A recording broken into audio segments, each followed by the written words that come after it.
హరే ఓం శుక్లాంబరధరం విష్ణుం శశివర్ణం చతుర్భుజం ప్రసన్నవదనం ధ్యాయే సర్వవిఘ్నోపశాంతయే వసుదేవసుతం దేవం కంసచానూరమర్దనం దేవకీ పరమానందం కృష్ణం వందే జగద్గురుం గోవిందాయ విద్మహే గోపీజనవల్లభాయ ధీమహి తన్నో కృష్ణ ప్రచోదయాత్.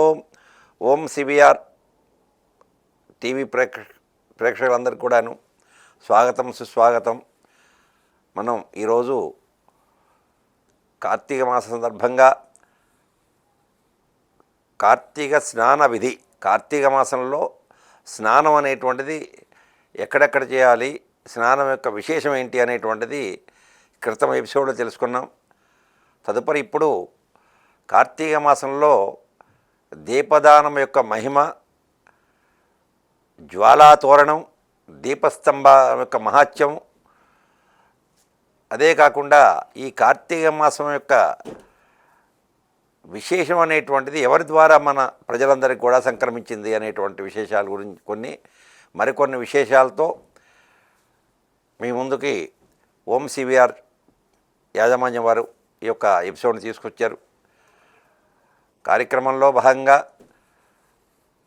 కార్తీక మహాత్యం గురించి, ఈ కార్తీక మహాత్యం అనేటువంటిది చైత్రం, వైశాఖం, జ్యేష్టం, ఆషాఢం, శ్రావణం, భాద్రపదం, ఆశ్వేజం, కార్తీకం, మార్గశీర్షం, పుష్యం, మాఘం, ఫాల్గుణం.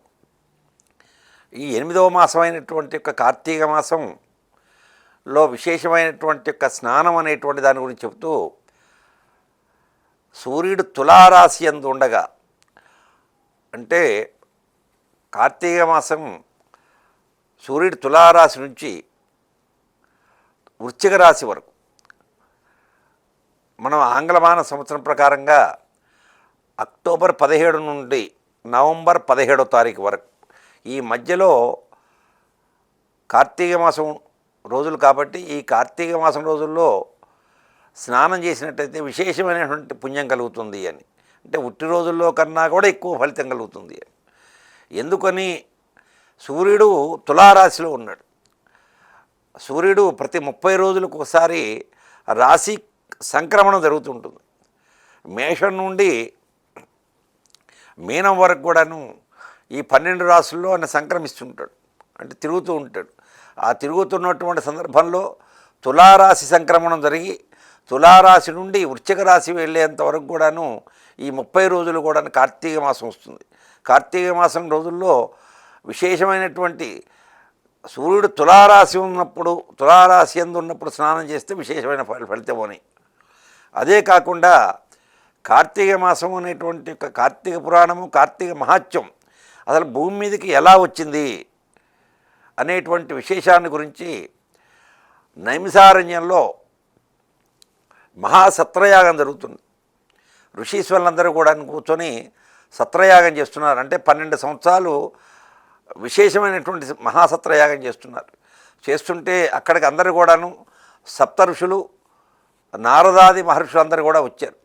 అక్కడికి వచ్చిన తర్వాత శౌనక మహర్షులు వచ్చారు, సూత మహర్షి వచ్చాడు.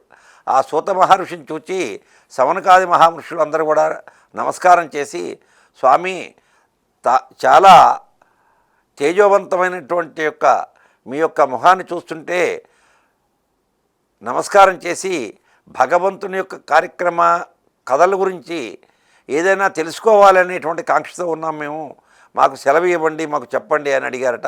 ఆ శౌనకాది మహర్షులందరూ కూడాను సూత మహాముని చూచి నమస్కారం చేసి, అప్పుడు ఆ సూత మహర్షి ఒకానొక సందర్భంలో ఈ కార్తీక మహాత్యం గురించి చెప్పాట. కార్తీక మాసం ఈ నెల రోజులు కూడా స్నానం ఎందుకు చేయాలి, దీపారాధన ఎందుకు చేయాలి, ఈ కార్తీక మాసమే అంత విశేషమైనటువంటి రోజులు ఎందుకని ఈ 30 రోజులు, తర్వాత ఈ కార్తీక మాసంలో తులసి పూజ అనేటువంటిది ఎందుకు విశేషము, ఈ కార్తీక మాసంలో ఉసిరిగ చెట్టు యొక్క మొదట్లో ఉసిరి చెట్టు యొక్క ఛాయలో వనభోజనాది కార్యక్రమాలు నిర్వహించుకున్నట్లయితే విశేషమైనటువంటి ఫలితం ఎందుకని వస్తుంది, ఇవన్నీ కూడాను ఆయన ఉటంకిస్తూ ఒకానొక సందర్భంలో జనక మహారాజు గారి యొక్క నగరం నుండి సిద్ధాశ్రమానికి వెళ్తున్నట వశిష్ఠ మహర్షి. వెళ్తూ మార్గం మధ్యలో జనక మహారాజు యొక్క నగరం వచ్చేసింది. వచ్చిన తర్వాత ఆ జనక మహారాజు గారి యొక్క ఆ రాజభవనానికి వెళ్ళాడట వశిష్ఠ మహర్షి. వెళ్ళిన తర్వాత అక్కడ అడిగాడట జనక మహర్షి, స్వామి ఈ కార్తీక మాసం ఉంది, ఈ కార్తీక మాసంలో ఉన్నటువంటి యొక్క విశేషం ఏంటి, ఈ కార్తీక మాసంలో ఏం చేయాలి అని అంటే అప్పుడు వశిష్ఠుడు చెప్పాడట, సూర్యుడు తులారాశి యందు ప్రవేశించిన తర్వాత వచ్చేటువంటి కార్తీక మాసం నుండి సూర్యుడు వృశ్చిక రాశి వరకు ఉన్నటువంటి ఈ 30 రోజుల్లో ఎవరైతే స్నానం చేస్తారో ఆ స్నానానికి కూడా విశేషం చెప్పుకుంటూ వచ్చాడు. గంగా ద్రవ రూపంలో భూమి మీద ఉన్నటువంటి మిగతా అన్ని నదుల్లో కూడా గంగా ద్రవ రూపంలో ఉంటుందని, అదే కాకుండా వాపీకోప తటాకాలు బావిలో ఉన్నటువంటి నీళ్లలోనూ తటాకంలో ఉన్నటువంటి నీళ్ళు చెరువులో ఉన్న నీళ్ళలో కూడా ఈ గంగా ద్రవ రూపంలో ఉంటుందని, ఆ 30 రోజులు స్నానం చేసినట్టయితే విశేషమైనటువంటి ఫలితం కలుగుతుందని చెప్పాడు. చెప్పిన తర్వాత ఇంకా సెలవు ఇవ్వండి మాకు, ఈ పరమాత్మ గురించి ఈ యొక్క నెల రోజులు చేయవలసినటువంటి ఏంటి అని అడిగినప్పుడు ఆ జనక మహారాజుకి చెప్పాట వశిష్ఠ మహర్షి, దీపారాధన అంటే ఈ 30 రోజులు ఏ రోజు దీపారాధన చేసినా లేదా 30 రోజులు ప్రతిరోజు దీపారాధన చేసినప్పటికీ కూడా విశేషమైనటువంటి ఫలితం కలుగుతుందని చెప్పారట. అదే కాకుండా ఈ దీపారాధన చేసేటువంటి విషయాల్లో ఆ మహారాజులు కాబట్టి వాళ్ళు పూర్వం దేవాలయం కట్టించే ప్రతి దేవాలయాల్లో కూడాను ఆ దీపారాధన విశేషం గురించి చెబుతూ మహాత్యం గురించి వశిష్ఠ మహర్షి చెబుతూ ఉంటే విన్నారట వాళ్ళు. ఆ మహారాజు విని, దీపతో లభతే ఐశ్వర్య, దీపారాధన వెలిగించడం వల్ల ఐశ్వర్యం లభిస్తుందయ్యా మహారాజా, దీపారాధన చేయటం వల్ల ఆయుష్ కూడా పెరుగుతుంది అని చెప్పాడట. దీపతో లభతే ఐశ్వర్య, దీపతో లభతే ఆయు, దీపతో లభతే అంధకారం అనేటువంటి పోతుంది జ్ఞానం కూడా లభిస్తుందట. దీపతో లభతే జ్ఞాన అని అన్నాడట. అంటే దీపారాధన చేయటం వల్ల జ్ఞానం కూడా లభిస్తుంది అని అన్నారట. అన్నప్పుడు ఆ జనక మహారాజు కొన్ని ప్రశ్నలు వేశాడట. ఈ యొక్క దీపారాధనకి ఇంత విశేషం ఉండటానికి కారణం ఏంటి అని అడిగినప్పుడు ఆ దీపారాధన ఈ కార్తీక మాసంలో దీపారాధన అనేటువంటిది ఆముదంతోనూ కానీ బిప్ప నూనెతో కానీ నువ్వుల నూనెతోనే కానీ ఆవు నెయ్యితో కానీ చేసినట్లయితే విశేషమైనటువంటి ఫలితం కలుగుతుందని చెబుతూ ప్రాశస్త్యం ఆవు నెయ్యికి ప్రాశస్త్యం ఇచ్చాడట.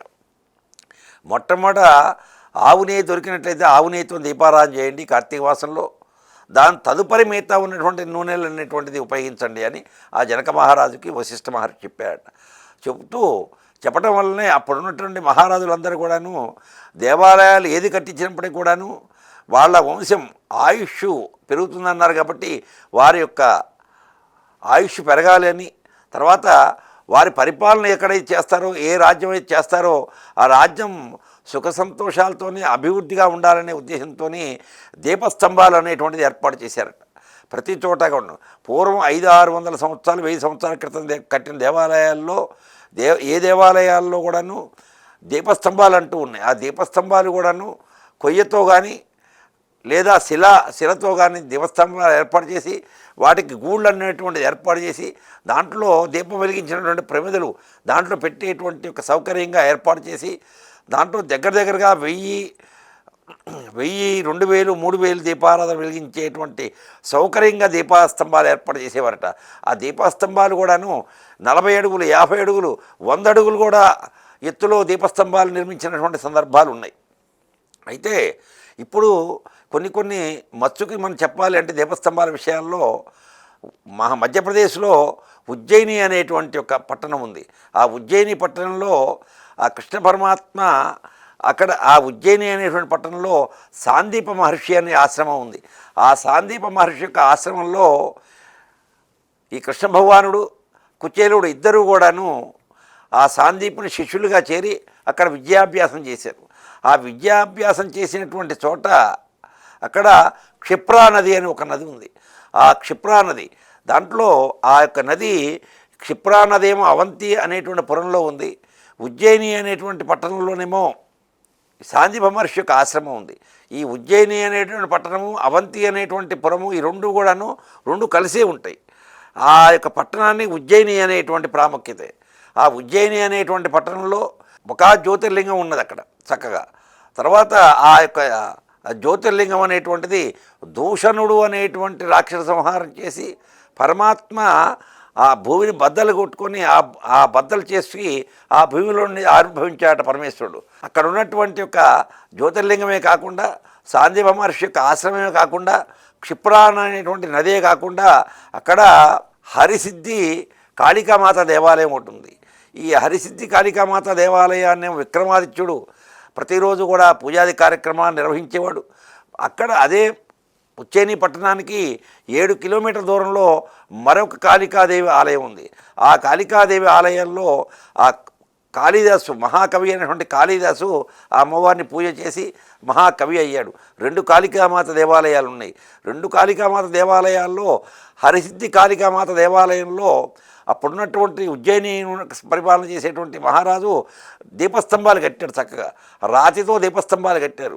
దీపస్తంభాలు కట్టి ఆ దీపారాధనలు అన్నీ కూడా వెలిగించుకునేటువంటి ప్రతిరోజు దీపారాధనలు సాయంత్రం 6 తర్వాత వెలిగిస్తారు. తర్వాత ప్రత్యేకంగా వెలిగించడానికి ఒక వ్యక్తి, తర్వాత దీపారాధనలు మళ్ళీ తెల్లవారి పొద్దున్నే కొండెక్కిన తర్వాత ఆ దీపారాధనలు పెట్టేటువంటి ఒక ప్రదేశాలు ఏవైతే ఉందో ఆ స్తంభం మొత్తం కూడా శుభ్రపరచడానికి కూడా ఒక మనిషిని ఏర్పాటు చేశారు. రాజులు ఆ విధంగా దీపస్తంభాలు ఏర్పాటు చేసేవాళ్ళు. అందుకని దీపస్తంభాలు అనేటువంటిది విశేషమయ్యా అని వశిష్ఠ మహర్షి జనక మహారాజుకి చెప్పాయట. అదే కాకుండా జ్వాలాతోరణము అని అంటారు.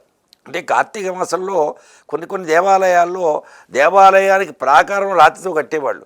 కట్టి ఆ ప్రాకారానికి లోపల భాగంగా అంటే భగవంతుడు ఉన్నటువంటి లోపల ఉన్నటువంటి లోపల వైపు అన్నీ ఆ యొక్క ప్రాకారానికి చిన్న చిన్న గూళ్ళు పెట్టేవాళ్ళు.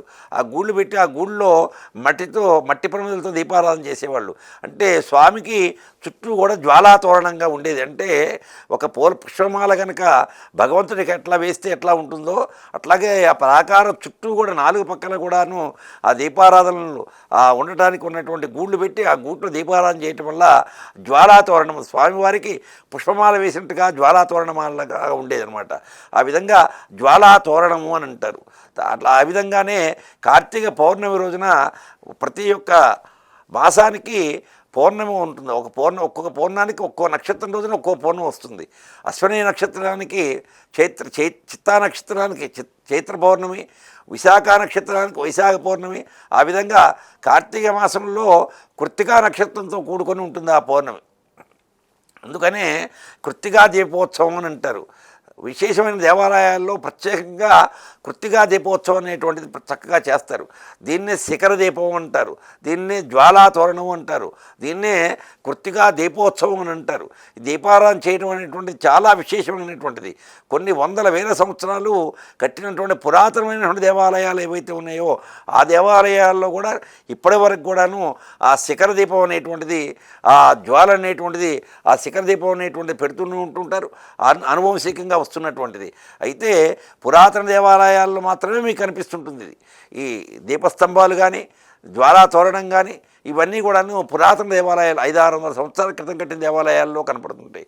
ప్రప్రథమంగా ఇప్పుడు కట్టేటువంటి దేవాలయాల్లో ఈ జ్వాలాతోరణానికి కానీ వీటికి కానీ ఏదన్నా పెట్టినప్పటికీ కూడా తాత్కాలికమైనటువంటి ఏర్పాట్లు మాత్రమే.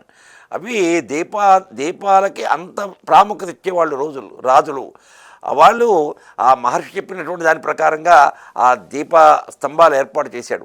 అట్లాగే ఆ దీపం అనేటువంటిది కార్తీక మాసంలో కృత్తికా నక్షత్రం రోజున కనుక దీపారాధన చేసినట్టయితే ఆ దీపారాధనలో మనం ఒక వస్తువు పెడితే ఆ వస్తువు ఎట్లయితే భస్మీపటలం అయిపోతుంటుందో అతను చేసినటువంటి పాపాలు కూడాను భస్మీపటలం అయిపోతాయి అని శాస్త్రం చెప్పబడింది. దానికి కార్తీక పురాణంలో చాలా ఉదాహరణలు చెప్పుకుంటూ వచ్చారు. అట్లాగే కొన్ని వేల సంవత్సరాల క్రితం నుంచి వస్తున్నటువంటి దేవాలయాల్లో ఏ విధంగా పెడుతుంటుంటారో అట్లాగే వల్లభి వేణుగోపాల స్వామి దేవాలయంలో కూడాను ఇవాల్టి వరకు కూడా దగ్గరగా 600 సంవత్సరాల నుండి ప్రతి కార్తీక పౌర్ణమి రోజున కూడాను శిఖర దీపం అంటూ వెలిగించి దగ్గరగా 1 కిలో నూనె వరకు కూడా దాంట్లో ఆ దీపారాధనకు వెలగటానికి ఉపయోగించి ఏ రోజునైతే ఉదయం రోజున సాయంత్రం ఏ టైంకి అయితే పెడతామో మరుసటి రోజు సాయంత్రం వరకు కూడాను ఆ జ్వాల శిఖరం మీద స్వామివారి యొక్క శిఖరం మీద పెట్టినటువంటి దీపాన్ని ఆ రోజు సాయంత్రం వరకు కూడాను 24 గంటలు వెలుగుతూనే ఉంటుంది. దాన్ని శిఖర దీపం అంటారు, దాన్ని కృత్తికా దీపం అంటారు. అది తిరుపతిలో కూడా పెడుతూనే ఉంటారు ఇవాటి వరకు కూడాను. అయితే ఇలాంటి ప్రముఖమైన దేవాలయాల్లో పెడుతూ ఉంటారు. అలా పెట్టినటువంటి దేవాలయాలు ఆ శిఖరం మీద ఉన్నటువంటి దీపాన్ని చాలా ఎత్తుగా కడతారు కాబట్టి దీపారాధన ఆ శిఖరం అనేటువంటిది ఆ శిఖరం మీద దీపం పెడతారు కాబట్టి ఆ గ్రామంలో ఉన్నటువంటి వాళ్ళకు దూరంగా ఉన్న వాళ్ళకు కూడాను ఆ శిఖరం మీద పెట్టినటువంటి దీపారాధన కనపడుతుంటుంది. ఆ దీపారాధన చూచి నమస్కారం చేయటం వల్ల వాళ్ళు దేవాలయానికి వచ్చి దీపారాధన చేస్తే ఎంత ఫలితం కలుగుతుందో, 30 రోజులు చేస్తే ఎంత ఫలితం కలుగుతుందో ఆ శిఖర దీపాన్ని చూచి నమస్కారం చేయటం వల్ల వారి యొక్క పాపాలనేటువంటి భస్మీపటలం అయిపోయి 30 రోజులు వెలిగించిన దీపారాధన వెలిగించినటువంటి ఫలితం కలుగుతుంది. కేవలం సంవత్సరంలో ఆ కార్తీక మాసంలో పౌర్ణమి రోజున కృత్తికా నక్షత్రం రోజున వచ్చేటువంటి పౌర్ణమి రోజున మాత్రమే ఆ శిఖర దీపం పెడతారు. మళ్ళీ శిఖర దీపాన్ని దర్శనం చేసుకోవాలంటే మళ్ళీ సంవత్సరం తిరిగి రావాల్సినటువంటిది. కాబట్టి ఆ దీపారాధన దర్శించి నమస్కారం ఎవడైతే చేసుకుంటారో వాళ్ళకి అలాంటి భక్తులకి ఆరోగ్యం ఉంటుందని, మళ్ళీ దీపారాధన చేసుకునేంత ఆరోగ్యంగా వంతుడు ఉంటాడని దర్శనం చేసుకునేంత. తర్వాత అట్లాగే ఐశ్వర్యము, ఏదైనా ఐశ్వర్యం లేక ఇబ్బంది పడినటువంటి వాడు ఉన్నట్లయితే ఆ శిఖర దీపాన్ని చూసి నమస్కారం చేసినట్లయితే వాడికి చక్కగా ఆరోగ్యం కలుగుతుంది అలాంటి భక్తులకి అని ఈ విధంగా కృత్తికా దీపం గురించి చక్కగా విశేషంగా చెప్పుకుంటూ వస్తూ ఆ మహర్షి ఈ స్కాంద పురాణాంతర్గతమైనటువంటి ఒక కార్తీక పురాణం గురించి చెప్పుకుంటూ వస్తూ ఒకానొక రోజున ఈ దేవాలయంలో దీపారాధన చేశారు. ఆ అందరూ కూడా వచ్చిన భక్తులందరూ కూడా దీపారాధన చేసుకున్న తర్వాత అర్ధరాత్రి కావడం చేత ఆ దీపారాధనలు అట్లాగే వెలుగుతూ ఉన్నాయి. ఆ దేవాలయానికి సంబంధించినటువంటి అర్చకులు ఎవరైతే ఉన్నారో అర్చకులు ఆ దేవాలయం తలుపులు వేసుకొని వెళ్ళిపోయిన తర్వాత ఆ దేవాలయంలోకి ఒక 2 ఎలుకలు దొరపడ్డాయి. ఆ ఎలుకలు వచ్చేసేసి ఎలుకలు ఎక్కువగా కూడాను నూనె తాగుతూ ఉంటాయి కాబట్టి ఆ నూనె తాగటం కోసం వచ్చినటువంటి ఎలుక ఆ దీపారాధనలో ఉన్నటువంటి ఒక నూనెను తాగుతూ ఆ నూనెలో తడపబడినటువంటి ఒక ఒత్తి ఏదైతే ఉందో అది ముక్కును ఖర్చుకొని వెళ్తూ ఉందట. ఆ ముక్కును ఖర్చుకొని వెళ్తూ ఉన్నటువంటి యొక్క సమయం ఏదైతే ఉందో దీపారాధన వెలుగుతున్నటువంటి ప్రమిద పక్క నుంచి వెళ్ళిందట. వెళ్ళటం చేత ఈ యొక్క ఎలుక ముక్కును ఖర్చుకున్నటువంటి ఒక ఒత్తి ఏదైతే ఉందో అది వెలిగి ఆ మంట ఆ సెగ తగలటం వల్ల ఆ దీపారాధన చేసేటువంటి చోటకు వెళ్ళినటువంటి ఒక ఎలుక ఆ ఒత్తిని వదిలిపెట్టేసిందట. అనుకోకుండా ఈ యొక్క ఎలుక ఎప్పుడైతే దీపారాధన చేసిందో ఆ దీపారాధన చేయగానే ఆ ఎలుక మానవ యొక్క స్వరూపం వచ్చేసిందట. మానవ యొక్క స్వరూపం వచ్చేసి మాట్లాడుతుంటే అప్పుడు స్వామి ఏంటి ఎలుక ఈ యొక్క రూపం రావటం ఏంటి అని అంటే, పూర్వం ఒకానొక సందర్భంలో యజ్ఞయాగాలు చేసేటువంటి వాళ్ళని బ్రాహ్మణుల్ని వీళ్ళందరినీ కూడా దూషించడం చేత వారి యొక్క వేదాలని దూషించడం చేత పూజాది కార్యక్రమాలను అందరినీ కూడా దూషించడం చేత అక్కడికి వచ్చినటువంటి మహర్షులందరూ కూడా వీరిని శాపం పెట్టారు. ఈ శాపం చేత అనేక రకాలైనటువంటి జన్మలు, ఒక 10 జన్మలు 20 జన్మలు రకరకాల పశుపక్షాదులుగా జన్మించి తర్వాత ఎలుకగా జన్మించింది. ఈ ఎలుకగా జన్మించినటువంటి ఒక ఎలుక ఏదైతే కార్తీక పౌర్ణమి అనేటువంటిది ఆ ఎలుక తెలవదు. కార్తీక పౌర్ణమి తర్వాత దీపారాధన చేయటం వల్ల ఆ యొక్క మహాత్యం వల్ల దీపారాధన యొక్క ఫలితం వల్ల తన యొక్క పూర్వరూపం వచ్చింది అని చెప్పారు. అంటే కార్తీక మాసంలో దీపారాధన ఏ రోజులో చేసినప్పటికీ కూడా ఆ యొక్క ఫలితం అనేటువంటిది అంత ప్రాముఖ్యతగా ఉంటుంది. తెలవక చేసినటువంటి ఒక పాపాన్ని శాపంగా మారినటువంటి ఎలుకకు కూడాను శాప విమోచనం కలిగింది ఆ దీపారాధన చేయటం వల్ల. అట్లాగే కార్తీక మాసంలో పురాణ శ్రవణం అనేటువంటిది, కార్తీక మాసంలో ఒకానొక సందర్భంలో వేదాలని బ్రాహ్మణుల్ని దూషించేటువంటి ఒకడు ఈ విధంగా చేస్తుంటే మహర్షి శాపం పెట్టాట. ఆ శాపం పెడుతూ ఎలాంటి శాపం పెట్టాట, నువ్వు ఎలుక జన్మ ఎత్తి ఒక చెట్టు యొక్క త్వరలో ఉండు అని ఆ శాపం పెట్టారట. ఆ త్వరలో ఉన్నది ఆ యొక్క ఎలుకగా ఉండి, స్వామి మాకు ఈ జన్మ వచ్చింది కదా, మాకు శాప విమోచనం ఎప్పుడు అంటే పరమాత్మ యొక్క కథ శ్రవణం నువ్వు ఎప్పుడైతే వింటావో అప్పుడు విమోచనం కలుగుతుంది అన్నారట. అనుకోకుండా ఆ యొక్క మార్గం మధ్యలో విశ్వామిత్రుడు తన యొక్క శిష్యులందరినీ కూడా తీసుకొని ఆ మార్గం మధ్యలో వెళ్తున్నటువంటి సందర్భంలో ఆ చెట్టు దగ్గర కూర్చొని అందరికి కూడా ఆ శిష్యులందరికీ కూడా పరమాత్మకు సంబంధించినటువంటి యొక్క కార్తీక మాసం యొక్క విశేషాన్ని గురించి చెబుతున్న సందర్భంలో ఆ త్వరలో ఉన్నటువంటి ఎలుక ఆ యొక్క స్వామివారికి చెప్పినటువంటి యొక్క విశేషాలన్నింటినీ విన్నదట. విని మానవ మాత్ర రూపంలో మాట్లాడిందట. మాట్లాడినప్పుడు ఆ విశ్వామిత్ర మహర్షి అన్నట, ఏంటి ఎలుక రూపంలో ఉన్నటువంటి దానివి నువ్వు ఇక్కడ మానవుడిగా ఎట్లా ఆవిర్భవించావు, ఇక్కడ ఎక్కడా కూడా మానవులు ఎవరు కనిపించలేదు కదా అని అంటే, నేను ఏదైనటువంటి ఒక పొరపాటు చేశాను, దానివల్ల ఈ శాపం కలిగింది, ఈ శాప విమోచనం అనేటువంటిది ఈ విధంగా మీ యొక్క నోటి ద్వారా వచ్చినటువంటి యొక్క మీ మొహతా వచ్చినటువంటి యొక్క కార్తీక మాస పరమాత్మ యొక్క కథలు వినటం వల్ల నాకు శాప విమోచనం కలిగింది అన్నారట. అట్లాగే ఈ కార్తీక మాసంలో రకరకాలైనటువంటి యొక్క జంతువులకి పశుపక్షాదులకి ఈ కార్తీక మాసంలోనే కార్తీక మాస దామోదర యొక్క కథాశ్రవణం వల్లనే చాలా పశుపక్షాది వీటన్నిటికి కూడా జన్మ విమోచన కలిగి శాపానంతరం వారి యొక్క పూర్వజన్మ స్మృతి కలిగి పూర్వంలో ఉన్నటువంటి ఒక జన్మ కలిగింది అని. కాబట్టి ఈ కార్తీక మాసం అనేటువంటి విశేషమైనటువంటి చాలా విశేషంగా చెప్పుకుంటూ వచ్చారు.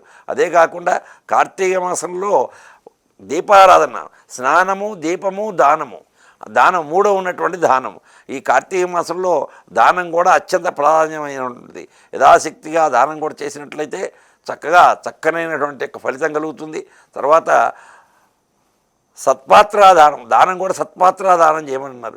చక్కగా అక్కడ ఉన్నటువంటి బ్రాహ్మడికి నువ్వు దానం ఇచ్చేసేసి ఆశీర్వచనం తీసుకున్నట్లయితే పరమాత్మ చెందినంత ఫలితం కలుగుతుంది అని చెప్తూ దీపారాధన మహిమ గురించి కూడాను, జ్వాలాతోరణము, దీపస్తంభ మహాత్యము వీటన్నిటి కూడాను రకరకాల దేవాలయాల్లో, పూర్వం ఉన్నటువంటి దేవాలయాల్లో ఇవన్నీ రాజులు అనేటువంటిది ఏర్పాటు చేశారు. కాబట్టి ఇవి అన్నీ కూడా చాలా విశేషమయ్యా. ఆ దీపారాధన పరమాత్మ జ్యోతి రూపంలో ప్రతి మానవుల్లో ఉంటాడు. కాబట్టి ఆ జ్యోతి రూపంలో ఉన్నటువంటి యొక్క ఆ దీపారాధన మనం చేసినటువంటి ఈ 12 మాసాల్లో కన్నా కూడాను కార్తీక మాసం అత్యంత విశేషమైనటువంటి మాసం. కాబట్టి కార్తీక దామోదర ప్రయచిద్దాం. మన కార్తీక మాసంలో ఏ కార్యక్రమం చేసినప్పుడు కూడాను, స్నానం చేసినా, దానం చేసినా, దీపారాధన చేసినా, మరొకటి ఏ వ్రతాలు చేసినప్పుడు కూడాను కార్తీక దామోదర ప్రయచిద్దం చేస్తాం. కాబట్టి కార్తీక దామోదరుడి యొక్క అనుగ్రహాన్ని పొందడానికి కార్తీక మాసం అత్యంత విశేషమైనటువంటి మాసంలో చెప్పబడి, ఈ కార్తీక మాసం అనేటువంటిది ప్రజలందరూ కూడాను అనుసరించాలి అని ఆ పరమాత్మ, ఆ మహర్షి వశిష్ఠ మహర్షి, విశ్వామిత్ర మహర్షి, ఈ జనకుడు, మహారాజులు వీళ్ళందరూ కూడా అడిగితే ఆ స్కాంద పురాణాంతర్గతమైనటువంటి యొక్క కార్తీక మహాత్యంలో ఉన్నటువంటి కొన్ని గాథలను మాత్రమే ఆ జనక మహారాజుకు వినిపించడం జరిగింది. అట్లాగే కార్తీక మాసంలో విశేషంగా వనభోజనం అంటూ చేస్తాం మనం. ఈ వనభోజనాలకు కూడా విశేషం ఏంటి అని అంటే ప్రకృతిని ఆరాధించడము. కార్తీక మాసం పూర్తిగా వర్షాకాలం. ఈ వర్షాకాలంలో మన భూమి మీద పుట్టేటువంటి యొక్క మొక్కలు, వృక్షాలు ఇవన్నీ కూడాను వర్షపు నీటి వల్ల అవి చక్కగా పచ్చదనాన్ని ఇచ్చి ప్రకృతికి ఒక రకమైన, మానవుడికి ఒక రకమైనటువంటి ఆహ్లాదాన్ని, ఆనందాన్ని కలిగిస్తాయట. ప్రకృతిని ఆరాధించడం కూడా పరమాత్మను ఆరాధించడంతో సమానమైనటువంటిది. అందుకని వైష్ణవ దివ్యక్షేత్రాల్లో ఒక దివ్యక్షేత్రమైనటువంటి ప్రకృతి ఆరాధన. ఈ ప్రకృతి ఆరాధన అనేటువంటిది నైమిసారణ్యం అనేటువంటిది ప్రకృతి ఆరాధనతో 108 దివ్యక్షేత్రాల్లో ఒక దివ్యక్షేత్రంతో ఆరాధన అయినటువంటిది. నైమిసారణ్యంలో ఏదైనా ఒక విగ్రహ రూపంలో ఉండటం కానీ, పరమాత్మ అక్కడ ఏది ఉండదు. మొత్తం కూడా ప్రకృతి చెట్లు ఉంటాయి, పెద్ద పెద్ద చెట్లుగా ఉంటాయి, ఆకాశాన్ని అంటుకునేంత పెద్ద వృక్షాలు ఉంటాయి. ఆ వృక్షాలని, ఆ ప్రకృతిని ఆరాధించడమే అది వనభోజనము. అయితే ఆ రకరకాలైనటువంటి చెట్లు ఉంటాయి. కాబట్టి ఆ రకరకాల చెట్లు, మామిడి చెట్టు, తర్వాత ఉసిరి చెట్టు, తర్వాత మనం తీసుకొని వెళ్ళి అక్కడ పెట్టుకునేటువంటి కానీ, అక్కడ వేసినటువంటి తులసి చెట్లు కానీ, లేకపోతే సండ్ర చెట్లు కానీ, రావి చెట్టు కానీ, అశ్వత్థ చెట్టు కానీ, తర్వాత మధ్య వృక్షాలు కానీ, సండ్ర చెట్లు కానీ, ఇవి రకరకాలైన చెట్లు ఆవిర్భవిస్తాయి. ఈ రకరకాలైన చెట్లు కూడాను అశ్విని నుండి రేవతి వరకు ఉన్నటువంటి 27 నక్షత్రాల్లో ఒక్కొక్క వృక్షం ఒక్కొక్క నక్షత్రం రోజున ఆ భూమి మీద ఆవిర్భవించిన తర్వాత ఈ వర్షాకాలంలో ఆ చెట్లన్నీ కూడా చక్కగా చిగురించి చక్కగా ఆహ్లాదకరమైనటువంటి పచ్చదనాన్ని ఆ మానవులందరికీ ఇస్తూ ప్రకృతిని ఆరాధించడం చేత భగవంతుడిని ఆరాధించినంత ఫలితం కలుగుతుంది. కాబట్టి వనభోజనం అంటూ చేసి అక్కడ ఆ చెట్ల మధ్యలో విశేషంగా ఉసిరి చెట్టు ఉండాలి. అక్కడ ఆ ఉసిరి చెట్టు దగ్గర ఆ స్వామివారి యొక్క సత్యనారాయణ స్వామిని కానీ, శివుడినిగా పరమేశ్వరుని కానీ, అమ్మవారిని కానీ, మన ఇష్టదైవాన్ని ఏ ఒక్క దైవాన్ని అయినా పెట్టుకుని అక్కడ పూజాది కార్యక్రమాలు నిర్వహించుకొని వచ్చినటువంటి వాళ్ళందరికీ కూడా, బంధువులను, మిత్రులందరికీ కూడాను శాకాహారమైనటువంటి భోజనాన్ని మాత్రమే చక్కగా చేసి తర్వాత పరమాత్మ సంబంధించినటువంటి గీతాలను కొన్ని ఆ స్వామివారికి వినిపించి తదనంతరం మన ఇంటికి వచ్చినట్లయితే వనభోజనం యొక్క విశేషం కలుగుతుంది. కార్తీక మాసంలో మాత్రమే ఈ వనభోజనం అనేటువంటిది విశేషంగా చెప్పుకుంటుంటారు. ఈ వనభోజన మహాత్యం గురించి కూడాను ఆ వశిష్ఠ మహర్షి ఆ జనక మహారాజుకు చెప్పాయట.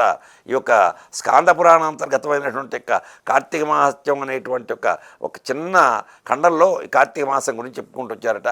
ఆ రోజు నుంచి కూడాను రాజులు ఎప్పుడైతే మహర్షులు చెప్పినటువంటిది విన్నారో ఆ విన్నటువంటి తదుపరి దేవాలయాల్లో దీపస్తంభాలు కట్టించి ప్రతిరోజు కూడా దీపాలు వెలిగించి వారి యొక్క రాజ్యాలని పరిపాలన అంతా కూడా చక్కగా చేసుకుంటూ ఇవాళ వరకు కూడాను ఆ దీపస్తంభాలు కానీ వారు చేసినటువంటి యొక్క పూజాది కార్యక్రమాలు కానీ అవన్నీ కూడా ఇవాళ వరకు ఉండి ఇవాళ వరకు కూడా కొన్ని చోట్ల కొనసాగింపబడుతున్నాయి అని అంటే చాలా విశేషమైనటువంటిది. పరమాత్మ సంబంధించినటువంటిది. అందున వశిష్ఠ మహర్షి సప్త ఋషుల్లో ఒక మహర్షి. ఆ మహర్షి చెప్పినటువంటి యొక్క వాక్యం నిరర్ధకం కాదు. కాబట్టి ఇవాళ వరకు కూడాను యథోచితంగా ఉన్నవాళ్ళు లేని వాళ్ళు అన్ని రకాల వాళ్ళు వెళ్ళి ఆ దీపారాధన చేసి ఆ దేవాలయంలో తరిస్తున్నారు అంటే ఆ పరమాత్మ రూపంలో ఉన్నటువంటి యొక్క ఆ జ్యోతి రూపంలో ఉన్నటువంటి పరమాత్మను ఆరాధించడము.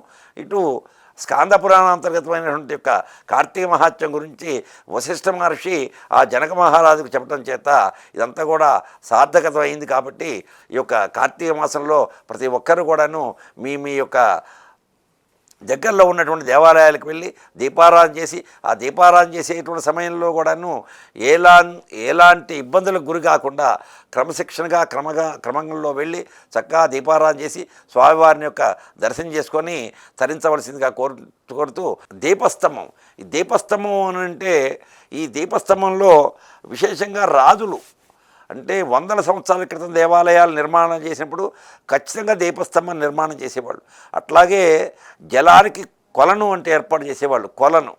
అట్లాగే ఈ దీపస్తంభాలు కూడాను స్కాంద పురాణంలో చెప్పబడినటువంటి దాని ప్రకారంగా వ్యాస భగవానుడు స్కాంద పురాణం 18 పురాణాలు రాశాడు వ్యాస భగవానుడు. దాంట్లో స్కాంద మహాపురాణం కూడా ఒకటి. వ్యాస భగవానుడు చెప్పినటువంటిది ఏంటి అంటే ఈ దీపస్తంభాలు కూడాను కొయ్యతో కానీ శిలతో కానీ శిలతోనైనా తయారు చేయొచ్చు, లేదా దారువు అంటే కొయ్యతోనైనా చేయొచ్చు.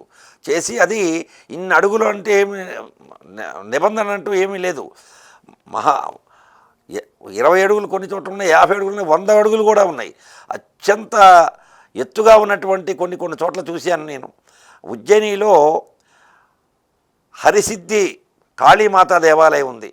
చాలా విశేషం. ప్రతిరోజు కూడాను దగ్గరగా ఎన్ని డబ్బాలు దగ్గర 100-200 కిలోలు రోజు ఖర్చు పెడతారు ఆ దీపారాధన కోసం.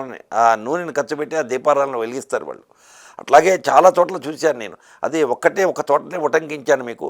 చాలా చోట్ల ఉంటాయి. ఉత్తర భారతదేశంలో కానీ దక్షిణ భారతదేశంలో కానీ చాలా దేవాలయాలు పూర్వం 500-600 సంవత్సరాల క్రితం కట్టిన దేవాలయాల్లో, పల్లెటూళ్ళలో ఉన్న దేవాలయాల్లో కూడాను ప్రారికి లోపల భాగంగా చిన్న గూళ్ళు అంటూ ఏర్పాటు చేసి ఆ దీపారాధన అంటూ ఏర్పాటు చేసేవాళ్ళు. సరే ఏది ఏమైనప్పటికీ కూడాను అధునాతనంగా వచ్చిన దేవాలయాల్లో ఇవనేటువంటిది ఎక్కడ నేను చూడలేదు.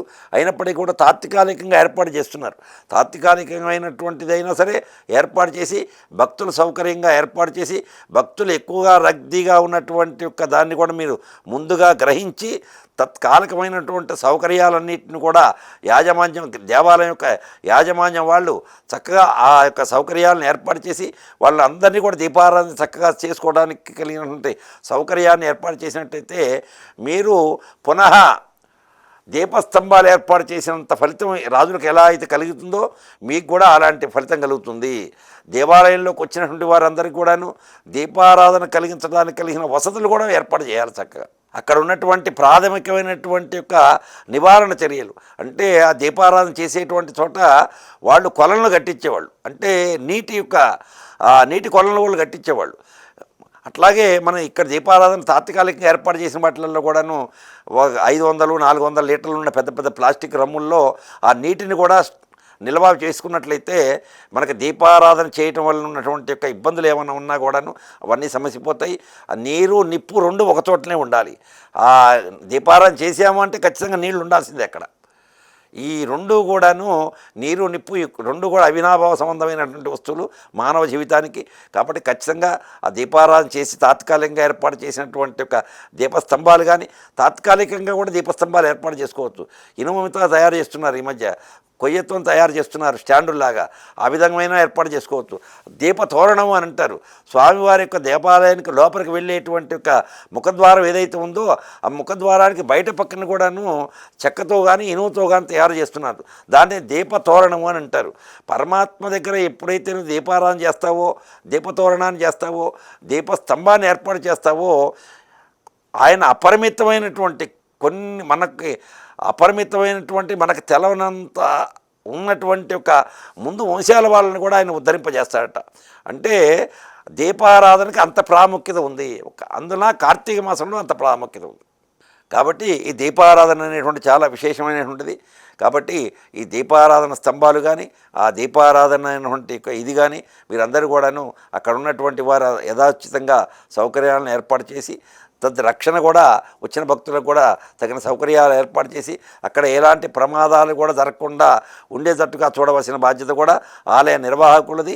తర్వాత తదుపరి అక్కడ ఉన్నటువంటి భక్త బృందాన్ని. కాబట్టి తగిన జాగ్రత్తలు తీసుకొని అందరూ కూడా ఈ కార్తీక మాసం జరిగేంత వరకు కూడాను, అయిపోయేంత వరకు కూడాను, చివరి రోజు వరకు కూడాను అందరూ కూడాను భక్తులందరికీ కూడా సహకరించి చక్కగా ఈ దీపారాధన తెలవని వాళ్ళకు కూడాను ఆ దీపారాధన తెలియజేసి దీపారాధన చేయించి వాళ్ళ యొక్క కుటుంబంలో వాళ్ళ యొక్క జీవితంలో చక్కని జ్ఞానమైనటువంటి వెలుగుల్ని నింపాలని కోరుకుంటూ ఈ యొక్క ఓం సిబిఆర్ ఛానల్ ద్వారా చూసేటువంటి ప్రేక్షకులందరికీ కూడాను మరొక్కసారి ఆ శ్రీ వేణుగోపాల స్వామి వల్లభి వేణుగోపాల స్వామి వారి యొక్క అనుగ్రహం ఉండుగాక.